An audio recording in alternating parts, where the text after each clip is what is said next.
함께 인사하겠습니다. 안녕하세요. 그럼 같이 기도하고 오늘 말씀 시작하도록 하겠습니다. 같이 기도하시겠습니다.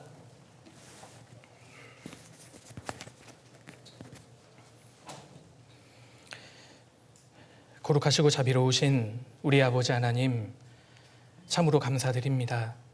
저희를 구원해 주시고 주님의 귀한 자녀 삼아 주시며 주님이 함께 하시는 몸된 교회 가운데 저희를 두셔서 때마다 일마다 저희를 양육해 주시고 지켜주시고 인도해 주심을 감사드립니다. 너무나 중요한 시기를 보내고 계시는 우리 중고등부 형제 자매님들, 하나님께서 특별히 그 인생을 붙들어 주시고 우리 중에 한 분도 믿음의 길에서 낙오하시는 분이 없도록 도와주옵소서. 역사의 마지막 때를 살고 있습니다. 더욱 저희가 깨어서 신앙의 길을 더욱 정진할 수 있도록 도와주옵소서. 30여 일 앞으로 다가온 학예 수양에도 주님이 앞서 행해 주셔서 진리를 참으로 찾는 사람들을 저희 가운데 많이 불러 모아 주시고 또 구원해 주시기를 기도드립니다. 사랑하는 가족, 친지, 주변의 지인들을 주님 품으로 담대하고 지혜롭게 인도할 수 있도록 도와주시고 또 저희가 무엇보다 기도하는 그리스도인들이 될 수 있도록 도와주옵소서. 오늘 이 시간도 오직 주 성령께만 의지합니다. 성령께서 도와주셔서 말씀을 전하는 사람이나 듣는 사람들의 마음을 붙들어 주시고 또 하나님의 말씀을 올바로 깨달을 수 있도록 도와주옵소서. 저희를 언제나 사랑하시는 예수님 이름으로 기도드렸습니다. 아멘. 우리 성경 같이 찾겠습니다. 마가복음 1장을 찾겠습니다. 신약 성경 마가복음 1장입니다.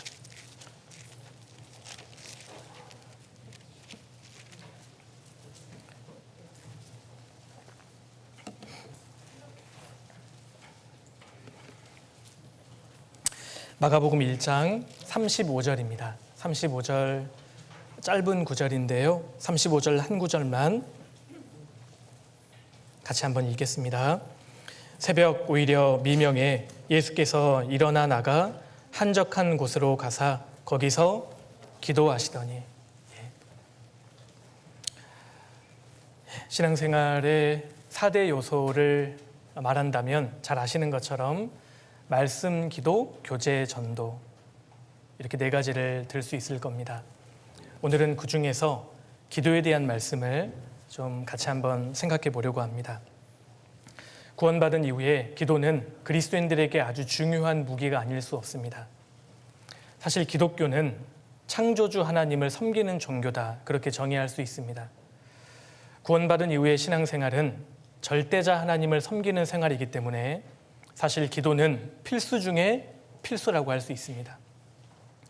어차피 우리가 살아가는 이 인생길은 우리 힘으로 되는 것이 아니라 절대자 하나님의 도우심을 받아야만 합니다.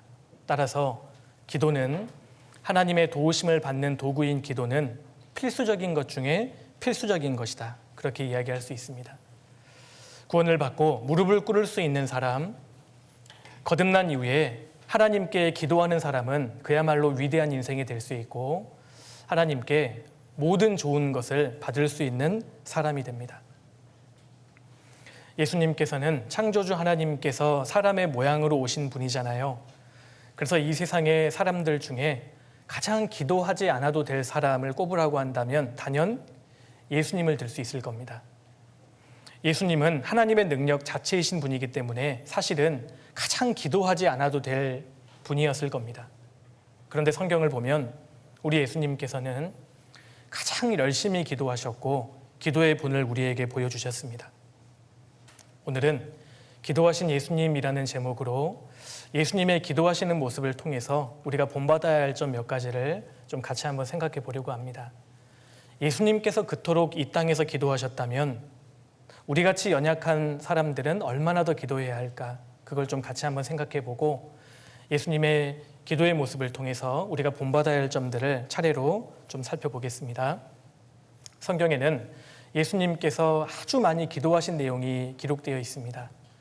예수님께서 어떻게 기도하셨는지를 본문 마가복음 1장 35절 찾아보셨죠? 제가 다시 읽겠습니다. 새벽 오히려 미명에 예수께서 일어나 나가 한적한 곳으로 가사 거기서 기도하시더니. 새벽 오히려 미명에 해가 뜨기 전에 그런 뜻입니다. 해가 뜨지도 않았던 이른 시간에 예수님께서 일어나셔서 가장 먼저 하셨던 일은 한적한 곳으로 가신 겁니다. 예수님은 아침에 일어나시자마자 한적한 곳으로 가셨습니다. 예수님께서 얼마나 바쁜 일정을 보내셨는지 모릅니다. 그래서 사복음서에는 예수님이 식사할 겨를도 없었다라는 표현이 자주 등장합니다. 실제로 우리 주님은 제대로 식사 한 끼 못하실 정도로 아주 바쁜 일정을 보내셨는데 그 바쁜 스케줄을 소화하셨던 예수님이 아침 일찍 일어나셔서 가장 먼저 하셨던 일은 한적한 곳으로 가신 거였습니다. 어떤 인간의 방해도 받지 않는 한적한 곳, 그곳에서 무엇을 하셨을까요? 기도하셨습니다. 사람의 방해를 받지 않는 한적한 곳으로 가셔서 우리 주님은 하나님과 은밀한 시간을 보내셨던 겁니다. 그 한적한 곳에서 예수님은 하나님께 자신의 얼굴을 보여드렸고 자신의 목소리도 들려드렸습니다.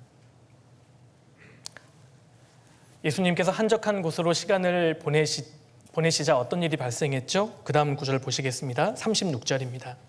시몬과 및 그와 함께 있는 자들이 예수의 뒤를 따라가 만나서 가로되 모든 사람이 주를 찾나이다. 이르시되 우리가 다른 가까운 마을들로 가자. 거기서도 전도하리니 내가 이를 위하여 왔노라 하시고 이에 온 갈릴리에 다니시며 저희 여러 회당에서 전도하시고 또 귀신들을 내어 쫓으시더라.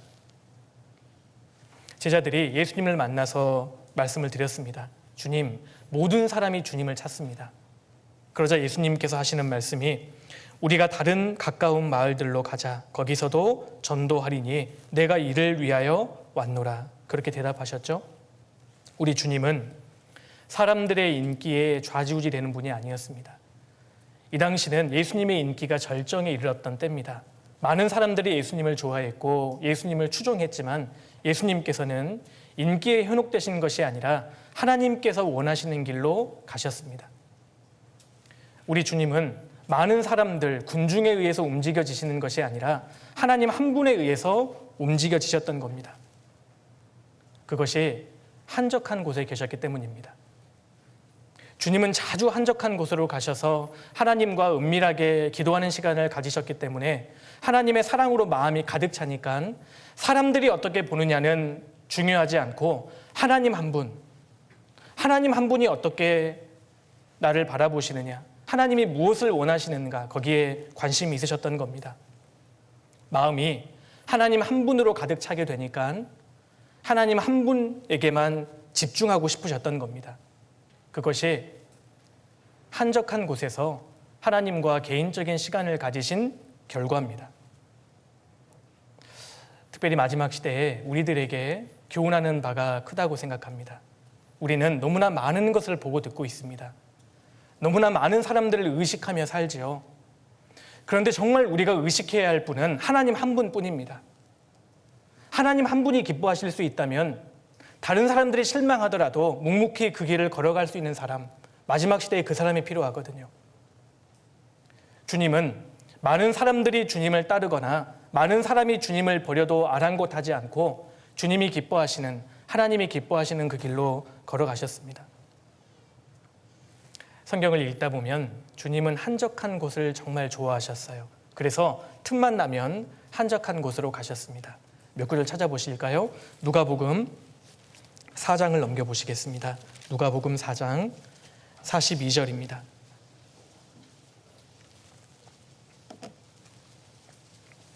누가복음 4장 42절.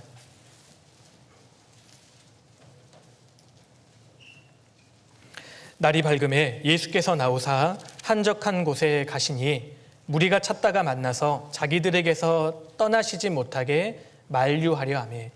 누가복음 4장 42절에도 한적한 곳으로 가신 예수님이 나오죠.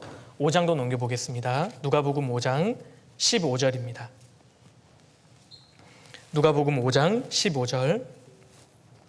예수의 소문이 더욱 퍼짐에 허다한 무리가 말씀도 듣고 자기 병도 나음을 얻고자 하여 모여오되 예수는 물러가사 한적한 곳에서 기도하시니라. 예수님께서는 극도로 피곤하고 아주 분주한 일정을 보내셨음에도 불구하고 시간만 나면 한적한 곳으로 가셨습니다. 그곳에서 하나님을 만나고 싶으셨기 때문입니다. 한적한 곳으로 주님은 가셨습니다. 우리도 신앙의 힘을 얻기 위해서, 신앙의 활력을 얻기 위해서는 한적한 곳을 만들어야 합니다.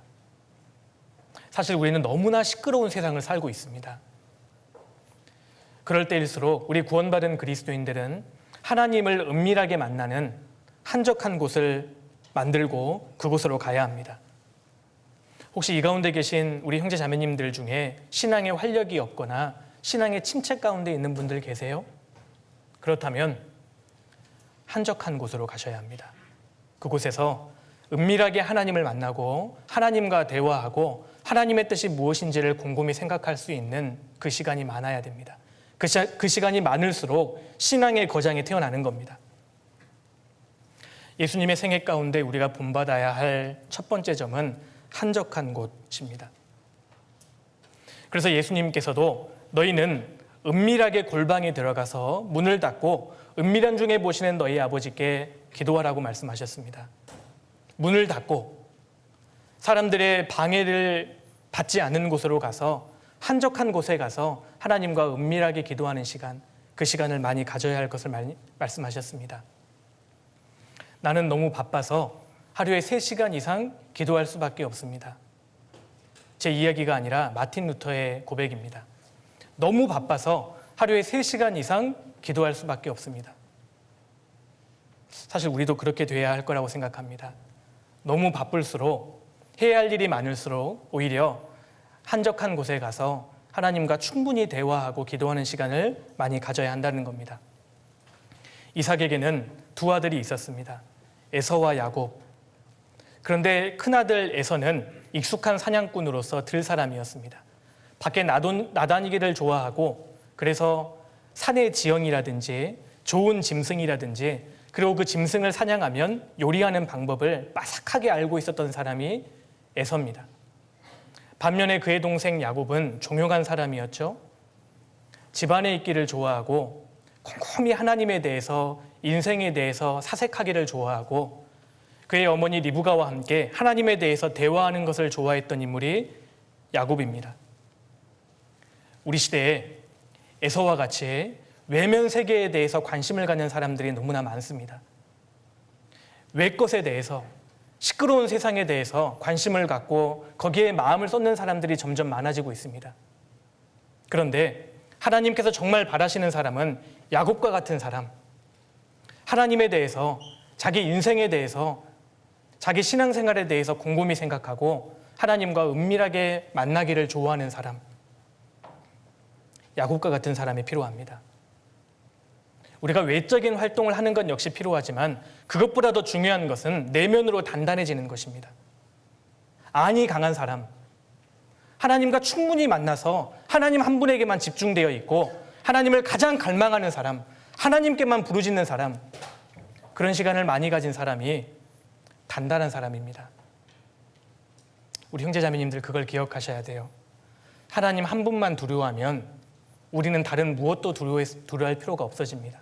그런데 하나님을 두려워하지 않으면 우리는 수백만 가지를 두려워해야 합니다. 그래서 우리가 한적한 곳, 조용히 자신을 성찰하고 하나님과 대화하는 시간, 한적한 곳을 만드셔야 해요. 그것이 내 집에 있는 나의 그 방이 될 수도 있고요. 때로는 화장실이 될 수도 있고 샤워실이 될 수 있습니다. 때로는 학교에 가다가 등교하는 길이 한적한 시간과 한적한 거리가 될 수 있습니다. 때로는 하교하는 시간. 그래서 중고등부 시절에 우리 형제 자매님들께서 하나님과 함께하는 추억을 많이 만드셔야 합니다. 날이 춥지 않을 때에는 옥상에 올라가서 좀 간단하게 걸으면서 하나님과 은밀하게 대화하고, 등교하는 그 거리에서 하나님께 모든 것을 쏟아놓는, 하교할 때 하나님과 단둘이 걸으면서 대화하고 모든 것을 털어놓고 의지하는 그런 시간들을 많이 가져야 합니다. 너무 바빠서 기도할 시간이 없다, 그 말은 사실은 바빠서 기도를 못하는 것이 아니라 내가 기도하지 않으면 망한다는 사실을 아직 깨닫지 못했을 뿐입니다.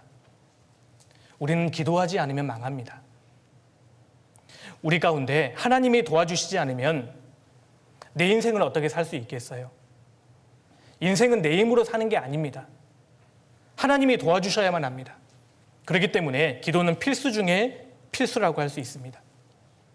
조용히 외부 세계와 차단되어서 중심으로 주님을 갈망할 필요가 있습니다. 그래서 한적한 곳이 있는 분들은 그곳을 자꾸 발전시키고, 아직 하나님 앞에서 한적한 곳을 만들지 못한 분이 계시다면 예수님을 본받아서 한적한 곳을 만드시면 좋겠습니다. 예수님께서 그토록 한적한 곳으로 가셨다면 우리는 얼마만큼 한적한 곳이 필요하겠어요? 주님과 함께하는 시간을 많이 가지셔야 합니다. 그리고 두 번째로 마가복음 1장 다시 돌아가겠습니다. 마가복음 1장 35절입니다. 기도하시는 예수님의 모습을 통해서 우리가 본받을 수 있는 두 번째 내용입니다. 1장 35절입니다.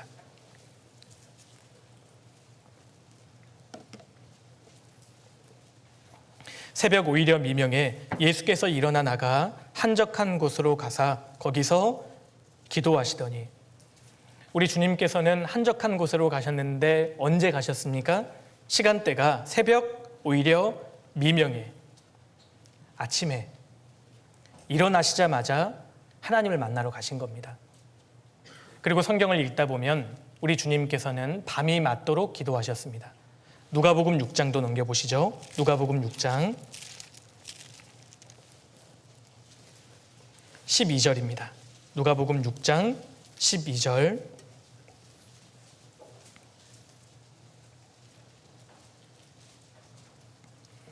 이때 예수께서 기도하시러 산으로 가사 밤이 맞도록 하나님께 기도하시고, 밤이 맞도록 하나님께 기도하셨습니다. 밤이 새도록 기도하신 겁니다. 우리가 사복음서를 보면 예수님께서는 하루의 일과를 기도로 시작하셔서 기도로 마치셨음을 알 수 있습니다. 사실 예수님께서는 3년 반 공생에도 마찬가지로 기도로 시작하셔서 기도로 마치셨어요. 예수님은 하루의 시작과 끝을, 인생의 시작과 끝을 기도로 함께 하셨다는 겁니다. 우리가 본받을 수 있는 그 귀한 교훈은 우리의 시간대 중에서 어떤 시간이 가장 귀한 시간일까요? 하루 24시간 중에서 잠자는 시간을 제외하고 어떤 시간이 가장 귀중할까요? 잠자리에서 일어난 직후, 그리고 잠이 들기 직전. 그러니까 아침 시간과 밤 시간이 가장 중요한 시간대라고 할 수 있습니다. 그 시간을 잘 관리하셔야 합니다. 미가서 2장 1절에는 침상에서 악을 꾀하며 라는 말씀이 있거든요. 북이스라엘 백성들이 하나님 앞에 완전히 타락했을 때 대표적인 삶의 모습이 침상에서 악을 꾀했다는 겁니다. 침상은 잠자는 자리잖아요. 잠에 들기 직전에 내일 무슨 죄를 짓지? 악을 꾀했다는 겁니다. 그리고 아침에 일어나서 침상에서 그 악을 실행했어요. 우리 인생 가운데 가장 중요한 시간대를 꼽으라고 한다면 아침 시간, 잠에서 깨어난 직후, 그리고 잠에 들기 직전, 밤 시간일 겁니다. 그래서 아침 시간하고 밤 시간을 잘 관리하셔야 돼요. 잠자기 직전에 무슨 생각을 하느냐에 따라서 그 다음 날이 달라지는 겁니다. 침상에서 악을 꾀하며, 사실 그리스도인들은 침상에서 선을 꾀해야 될 사람들이잖아요. 예수님께서 하루의 아침 그리고 그 밤에 하나님께 기도했던 것처럼 우리도 아침과 밤 시간을 잘 관리할 필요가 있습니다. 그래서 어떤 사람들이 이런 유명한 명언을 남겼습니다. 기도는 아침을 여는 열쇠이고 밤의 자물쇠이다. 우리 형제 자매님들 아멘 하십니까? 정말 나의 삶 가운데 기도로 아침을 열고 기도로 잠그고 있습니까? 우리 시편 119편 넘겨보실까요? 시편 119편입니다. 다윗이 이러한 삶을 살았습니다. 시편 119편 147절입니다. 119편 147절.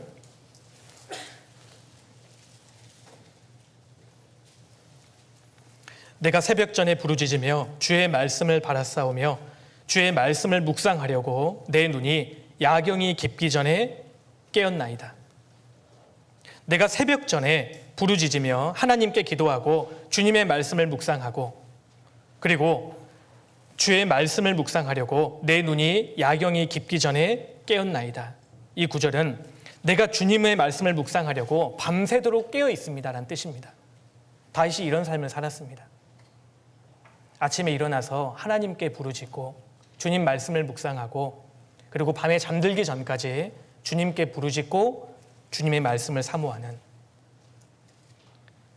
이 말씀이 우리의 삶이 되어야 한다고 생각합니다. 그래서 하루의 끝에 밤 시간에요, 주님께 대한 감사, 그리고 하루를 정말 성찰하고 돌아보는 반성, 주님 제가 내일은 정말 이렇게 살겠습니다라는 각오, 그런 기도를 주님께 드리는 것이 마땅합니다. 밤에 역사가 이루어진다라는 말이 있죠. 신앙도 밤에 이루어져요. 그래서 우리의 그 하루의 시작과 끝을 기도로 잘 관리할 필요가 있습니다. 하루의 시작을 기도로 시작해서 하루를 기도로 마쳐야 하는 겁니다. 그것이 예수님께서 기도하신 모습을 통해서 우리가 배울 수 있는 두 번째 내용입니다. 그리고 세 번째로 또 한번 성경 찾아보시죠. 예수님께서 이렇게 기도하셨습니다. 누가복음 22장입니다. 22장. 주님이 한적한 곳에 가셔서 기도하셨는데 그 기도를 어떻게 하셨냐면 22장 39절입니다. 39절. 누가복음 22장도 잠깐 잡아두시면 좋겠습니다. 22장 39절.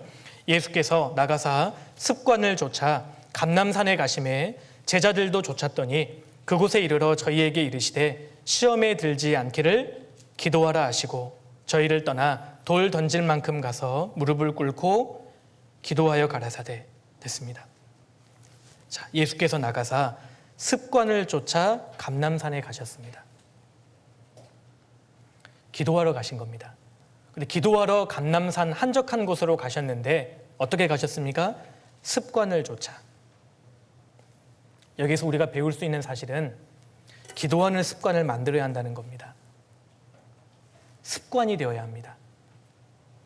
그래서 기도하는 시간과 기도하는 장소를 정해서 내가 무슨 일이 있어도 이 시간에는 기도한다. 그런 확고한 마음을 정할 필요가 있어요.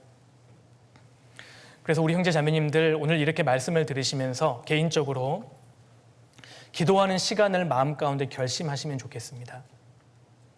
주님, 제가 하루에 이 시간만큼은 반드시 기도하겠습니까?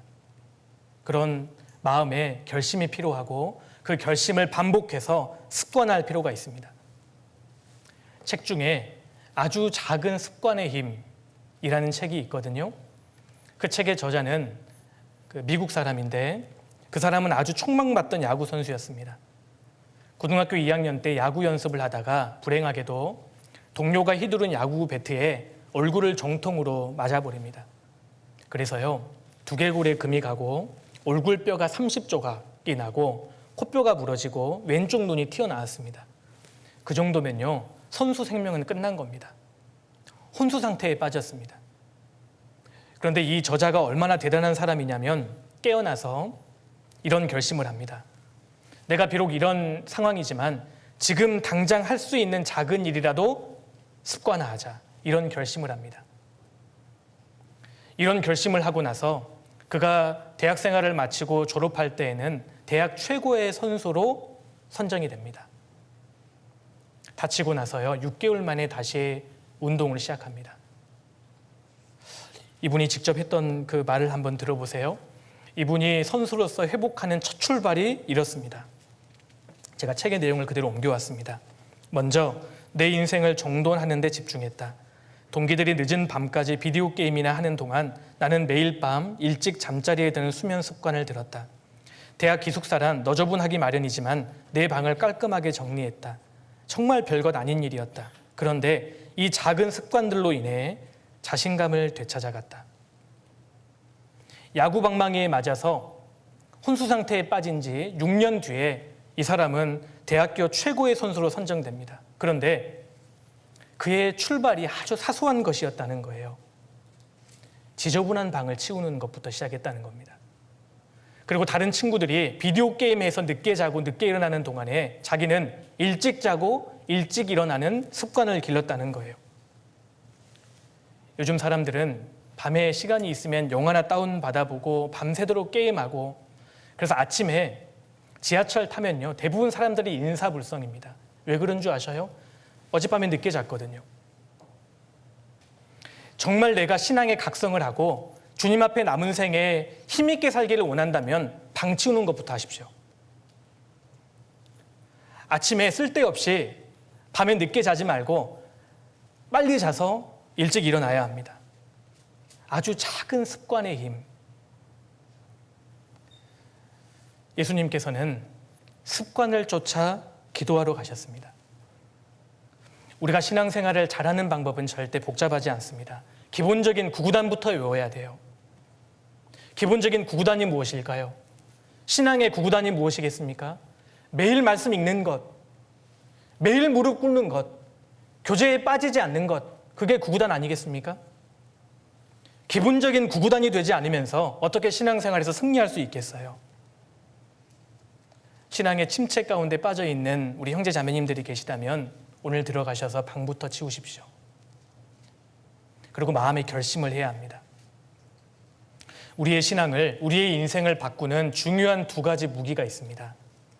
결심과 습관이에요. 결심과 습관, 이 두 가지가 없이는 어느 누구도 신앙에서 승리할 수 없는 겁니다. 한 번에 뜨거워지는 것이 결코 중요한 게 아닙니다. 습관을 만들어야 합니다. 제가 잠깐 설명해 드릴게요. 신앙을 바꾸는, 인생을 바꾸는 첫 번째는 결심입니다. 내 마음이 확정되고 확정되었사오니 그 말씀대로 굳은 결심이 필요합니다.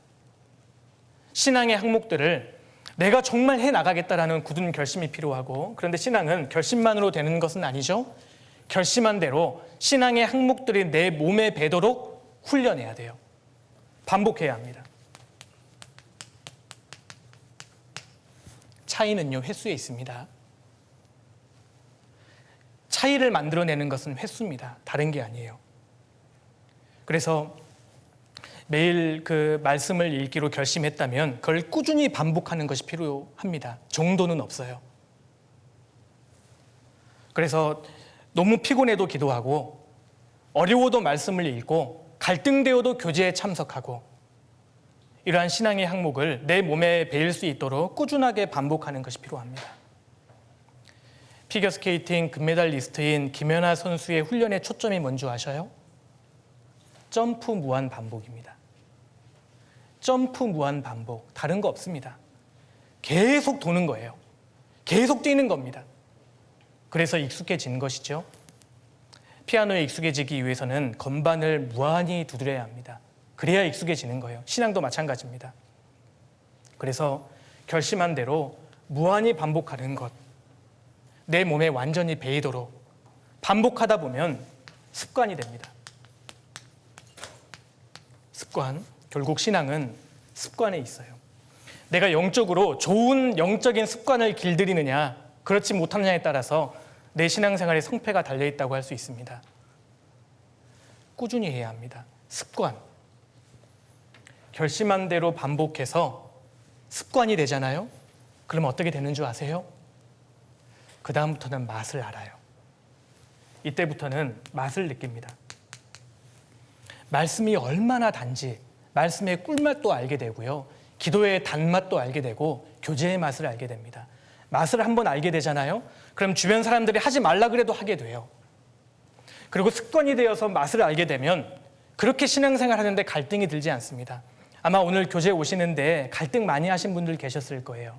형제 자매님들 중에 오늘은 좀 가기 싫다, 오늘은 좀 쉬고 싶다, 놀고 싶다, 갈등하신 분들 계시죠? 아직 습관이 되어 있지 않기 때문입니다. 습관이 되도록 훈련할 필요가 있습니다. 예수님께서는 기도의 습관을 갖고 계셨습니다. 그래서 틈만 나면 한적한 곳에 가셔서 하나님께 기도를 드렸던 겁니다. 습관이 들어서 맛을 알면 이제 신앙이 어떻게 바뀌냐면 그 사람은 인생이 바뀝니다. 인생이 바뀌면 운명이 바뀌게 되고요. 운명이 바뀌면 영혼이 바뀌게 되는 겁니다. 하나님 앞에 영원한 상급과 영원한 영광이 주어지는 겁니다. 근데 그 시작은 결심부터 시작되는데 결심한 대로 끊임없이 반복하는 것. 100번만 반복하면 그것이 우리의 무기가 될 겁니다. 100번만 반복해 보셔요. 그러면 마침내 그것이 나의 무기가 됩니다. 형제 자매님들, 어릴 때 구원을 받고 왜 하나님께서 생명 있는 교회 가운데 거하도록 기회를 주셨을까요? 왜 우리 형제 자매님들을 어릴 때 하나님께서 구원해 주셨죠? 그냥 이 가정에 태어나서 부모님 따라오다 보니까 나도 모르게 교회에 왔다, 그렇게 생각하십니까? 아마 우리 형제 자매님들 구원 받으실 때 크게 갈등하신 분들 안 계셨을 겁니다. 어린 나이부터 부모님 손 붙들고 교회당에 와서 내 의지와 상관없이 성경 강연의 말씀을 들었을 것이고 크게 고민하지 않고 구원을 받은 분들이 아마 여기 대다수실 겁니다. 왜 하나님께서 내게 그런 기회를 주셨죠? 많고 많은 사람들 중에 왜 하필이면 나를 한국에 태어나게 하셔서 그 가정에 태어나게 해서 그 사람을 만나게 하셔서 나를 어린 나이에 구원해 주셨을까요? 이유는 간단합니다. 많이 쓰시려고, 크게 쓰시려고 우리를 어릴 때 구원해 주신 겁니다. 우리를 작게 쓰시려고 했다면 40대, 50대 아줌마, 아저씨 되었을 때 구원해 주셔도 됐잖아요. 그런데 왜 이렇게 어린 나이에 하나님이 나를 구원해 주셨습니까? 그리고 왜 매주 생명의 말씀을 공급받게 하시고 내 잘못을 하나님께서 때로는 책망하시고 바른 길로 인도해 가시는 거죠? 크게 사용하시려고요. 여기 계신 형제 자매님들을 향한 하나님의 계획은 우리가 가늠하지 못합니다. 마지막 시대에 얼마나 귀하게 사용하시려고 우리를 어릴 때부터 구원해 주시고 매주 하나님의 말씀으로 교훈해 주시겠어요? 형제 자매님들께서 그것을 알아야 합니다. 하나님이 나를 사용하시려고 합니다. 그렇다면 어린 나이에 영적으로 습관을 들이는 것은 내 책임이에요. 하나님도 형제 자매님들을 많이 사용하시기 위해 어린 나이에 불러주셨고 동시에 누구도 알고 있는 줄 아세요? 마귀도 이 사실을 알고 있습니다. 그래서 어린 나이에 구원받은 형제 자매님들을 마귀가 얼마나 공격하는지 모릅니다. 어린 나이부터 하나님 말씀에 불순종하는 습관을 들이게 만드는 겁니다. 그래서 아마 여기 계신 형제 자매님들 가운데에도 하나님 말씀 불순종하는 것이 습관화되어 있는 분들이 계실 수 있어요. 마귀에게 엄청 많이 당한 겁니다. 나만의 약점 한두 가지씩은 가지고 계실걸요? 주변 사람들에게 아무도 이야기하지 못하는 나만의 약점들이 있을 수 있습니다. 부끄러운 죄가 있을 수 있습니다. 그걸 버리기를 결심하셔야 돼요. 그걸 버리지 않으면 하나님 앞에 내 마음은 뜨거워지지 않습니다. 하나님이 내게 아무리 좋은 것을 주시려고 해도 내 죄가 그것을 막고 있는 겁니다. 결심하셔야 됩니다. 신앙생활을 잘 하지 못하시는 분들의 특징은 이렇게 살아야 하는데, 저렇게 살아야 하는데 마음에 부담은 있는데 결심을 잘 안 해요. 주일날에 와서 말씀은 듣는데 그냥 돌아갑니다. 결심을 안 합니다. 그래서 똑같이 살아가죠. 그리고 어떤 분은 결심까지는 합니다. 그런데 습관으로 연결되지는 못해요. 왜 그렇습니까? 반복하지 않기 때문에. 그래서 연초에 성경 읽기로 결심은 해서 창세기 출애굽기까지는 하거든요. 그 다음으로는 연결되지 않습니다. 습관이 되어 있지 않기 때문입니다. 그래서 신앙생활은 내가 어떤 영적인 습관을 들이느냐, 여기에 달려있다고 할 수 있습니다. 그래서 예수님께서 습관을 쫓아 기도하신 모습을 통해서 우리도 좋은 신앙의 습관을 들여야겠구나, 특별히 기도의 습관을 들여야 합니다. 우리 시편 55편 넘겨보실까요? 시편 55편입니다.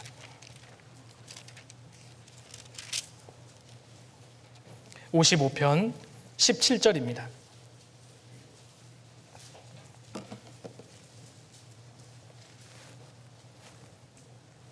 (55편) 17절.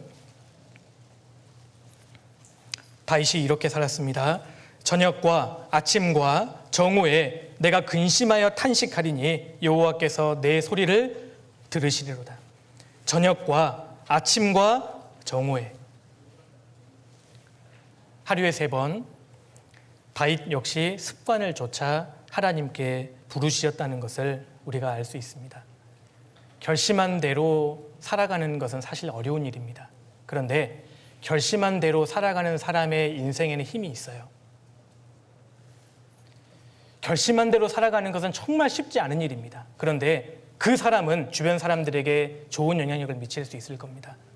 우리 모두가 그런 사람이 되어야 할 거라고 생각합니다. 자, 누가복음 22장 다시 돌아가 보시죠. 22장. 자, 습관을 쫓아 기도하시는 예수님께서 어떻게 기도하셨는지, 어떤 내용으로 기도하셨는지가 42절부터 나와 있습니다. 42절. 가라사대 아버지여, 만일 아버지의 뜻이거든 이 잔을 내게서 옮기시옵소서. 그러나 내 원대로 마옵시고 아버지의 원대로 되기를 원하나이다 하시니 사자가 하늘로부터 예수께 나와 힘을 돕더라. 예수님께서는 십자가 달려 돌아가시기 전날 밤에 이렇게 기도하셨습니다. 아버지여, 내 원대로 마옵시고 아버지의 원대로 되기를 원하나이다. 예수님께서도 육신을 가지신 사람이셨기 때문에 십자가에 달려서 고통당하시는 것을 좋아하실 리 없습니다. 그래서 하나님께 기도하시기를 하나님, 이 잔을 내게서 지나가게 해주십시오. 그런데 나의 원대로 마옵시고 하나님 아버지의 원대로 되기를 원하나이다. 예수님의 기도의 특징입니다. 예수님은 하나님의 뜻대로 기도하셨습니다. 그리고 하나님께서는 하나님의 뜻대로 드리는 기도를 들어주십니다. 야고보서 4장 2절에 잘 아시는 말씀이죠.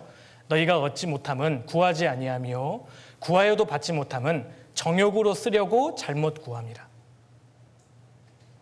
우리가 기도 안 하는 것도 문제지만 기도하더라도 내 탐심에 의해서 기도하는 것도 문제입니다.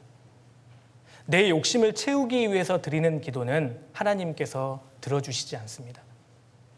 그래서 우리가 기도하되 하나님의 뜻대로 하는 기도를 하도록 노력할 필요가 있습니다. 우리가 하나님의 뜻대로 기도하면 하나님께서 그 기도를 반드시 들어주십니다. 그래서 하나님께 기도를 드렸는데 당장 하나님께서 응답해 주시지 않는다고 해서 원망해서도 안 되겠죠? 하나님은 내가 달라는 것을 주시는 분이 아니라 내가 정말 필요한 것, 내게 정말 필요한 것만을 주시는 분입니다. 그래서 우리의 기도가 예수님의 기도처럼 하나님의 뜻대로 드리는 기도가 될 수 있다면 하나님께 참 많은 응답을, 축복을 받을 수 있을 거라고 생각합니다. 자, 43절에 사자가 하늘로부터 예수께 나타나 힘을 돕더라. 예수께서 힘쓰고 애써 더욱 간절히 기도하시니 땀이 땅에서 떨어지는 핏방울같이 되더라. 예수님께서 잡히시기 전날 밤에 이렇게 기도하셨는데 예수님의 기도의 특징은 간절한 기도였습니다. 예수님이 막 땀을 흘리면서 기도하셨는데요. 그 땀방울이 핏방울이 될 정도로 주님이 간절히 기도하셨습니다. 심한 통곡과 눈물로 기도하셨다고 히브리서에는 기록되어 있습니다. 예수님의 기도는 간절한 기도였어요. 내 기도는 얼마만큼 간절하죠? 형식적인 기도, 간절하지 않은 기도는 사실 이 건물 천장도 뚫지 못합니다. 기도가 뜨거움이 없는데 하늘에 닿기 전에 얼어버리겠죠. 간절하지 않는 기도는 올라가다가 얼어버립니다. 하나님 앞에 상달되지 않습니다. 예수님께서 간절한 기도를 하셨는데 하물며 우리는 얼마나 더 간절한 기도를 해야 할까요? 예수님의 기도의 특징은 간절함입니다. 사실 우리가 기도에 대한 많은 말씀을 듣고 기도에 대한 많은 말씀을 알고 있지만 사실 우리의 삶 가운데 기도하는 것은 쉽지 않습니다. 그런데요, 내 힘으로 어쩔 수 없는 상황에 접어들면, 내 마음을 알아주실 분이 하나님밖에 없다는 생각이 들면 우리는 그제야 간절히 기도하게 됩니다. 하나님은 내 사정을 아시거든요. 내 마음으로, 내 힘으로 어찌할 수 없는 일들을 하나님께서 주시는데, 사실 그것은 간절히 기도하게 하시려고 하는 하나님의 계획이 있는 겁니다. 간절히 기도하는 것, 하나님 그것을 원하십니다. 이사야 40장 넘겨보시죠. 이사야 40장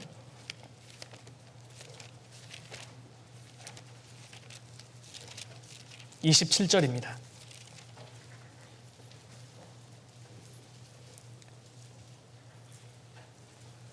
이사야 40장 27절.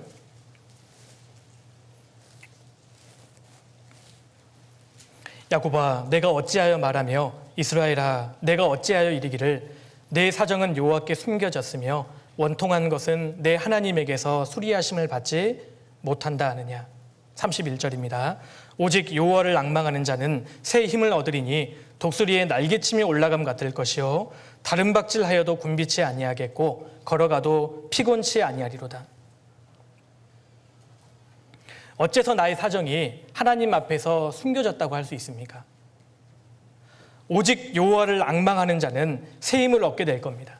우리는 기도를 배워야 합니다. 한 사람이 구원을 받고 무릎을 꿇고 싸우는 법을 배워야 합니다. 사실 우리는 무릎으로 싸우는 사람들이거든요. 어차피 내 인생은 내 힘으로 안 됩니다. 살다 보면 내 지혜로 안 되는 것뿐입니다. 하나님이 도와주셔야 합니다. 하나님은 우리가 무릎을 꿇고 인생의 싸움을 싸우기를 바라시는 겁니다. 무릎 꿇는 사람, 그 사람에게 힘이 있습니다. 우리 형제 자매님들이 가진 모든 문제점을 사실 기도로서 해결받을 수 있습니다. 나의 모든 일은 기도로 해결될 수 있습니다. 사탄은 내 말과 내 수고는 비웃을 수 있지만 내가 기도할 때요, 사실 벌벌 떱니다. 결과적으로 사탄이 내게서 빼앗고자 하는 것은 기도의 능력이에요. 신앙생활은 기도 지키기라고 할 수 있습니다. 기도의 능력을 지키셔야 합니다. 한적한 곳에 가서 정해진 시간에 하나님께 간절히 부르짖는 사람, 무릎을 꿇을 수 있는 사람, 하나님은 그 사람을 찾고 계십니다. 그래서 때로 하나님께서는 나로 하여금, 우리들로 하여금 정말 간절히 기도하시기 위해서 인생에 많은 어려움을 주실 수 있다고 생각합니다. 기도하게 하시려고. 우리가 다른 걸 다 팔아버린다 할지라도 신앙생활 가운데 절대로 팔아서 안 되는 무기가 결국 말씀과 기도입니다. 말씀을 굳게 붙잡고 하나님께 입을 넓게 여는 사람, 그 사람에게 힘이 있다고 생각합니다. 그래서 기도하는 것, 기도를 빼앗기지 않도록 우리가 주의할 필요가 있습니다. 운동선수에게 있어서 가장 중요한 건 자세지요. 기본기입니다. 기본기가 되어 있느냐에 따라서 발전될 수 있는 겁니다. 기본기가 갖춰져 있지 않으면 어느 순간까지는 성장해도 그 이상은 성장되지 않는다고 하잖아요. 신앙생활에서 정말 중요한 것이 기본기입니다. 신앙의 기본기가 무엇이겠어요? 하나님 말씀을 붙잡고 하나님께 무릎을 꿇는 것, 그게 기본기입니다. 하나님께 내 사정을 다 토하고 하나님을 의지하는 사람, 그것이 신앙의 기본기라고 할 수 있습니다. 여호와께 묻자와 가로되, 이것이 모든 신앙의 비결이고 모든 신앙의 길입니다. 여호와께 묻자와 가로되. 사사기의 시작은 여호와께 묻자와 가로되로 시작하지만 불행하게도 끝은 사람이 자기 소견에 옳은 대로 행하였더라. 여호와께 묻자와 가로되. 내 인생 가운데 하나님을 개입시킬 필요가 있는 겁니다. 그래서 정말 중요한 인생을 설계하는 이 중고등부 시기에 기도는 가장 중요한 무기가 될 겁니다. 그리고 기도하는 사람은 하나님 앞에 바른 선택을 할 수 있습니다. 시편 25편 넘겨보겠습니다. 시편 25편입니다.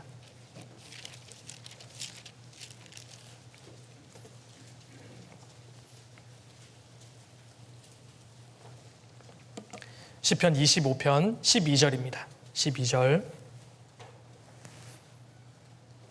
같이 한번 읽겠습니다. 여호와를 경외하는 자 누구뇨? 그 택할 길을 저에게 가르치시리로다. 여호와를 경외하고 정말 기도하는 사람에게 하나님께서는 택할 길을 알려주십니다. 바른 선택을 하도록 도와주시는 겁니다.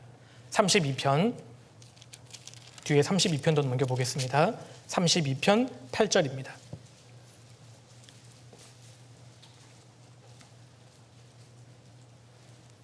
8절 내가 너의 갈 길을 가르쳐 보이고 너를 주목하여 훈계하리로다. 정말 하나님의 도우심을 구하면 하나님께서는 택할 길을 가르쳐 주시고 잘못된 선택을 하지 않도록 도와주십니다. 때로 우리가 잘못된 선택을 하는 이유는 기도하지 않기 때문입니다. 기도하는 사람이 위대한 사람이 될 수 있습니다.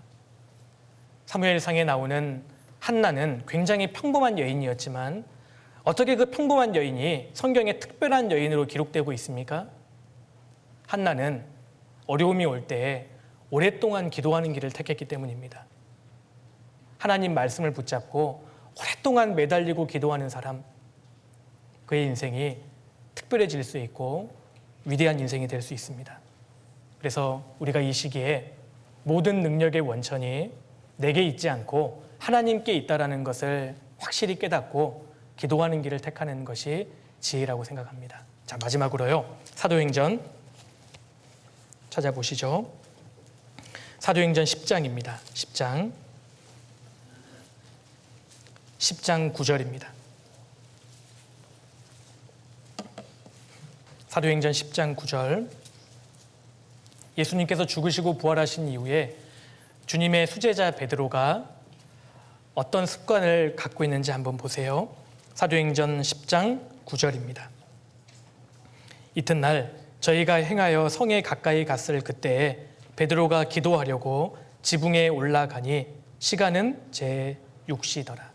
6시가 정오입니다. 낮 12시입니다. 낮 12시가 되니까 베드로가 지붕에 올라갔는데 그 이유는 기도하려고 지붕에 올라갔습니다. 어디서 많이 본 모습이죠? 베드로가 예수님께 배운 겁니다.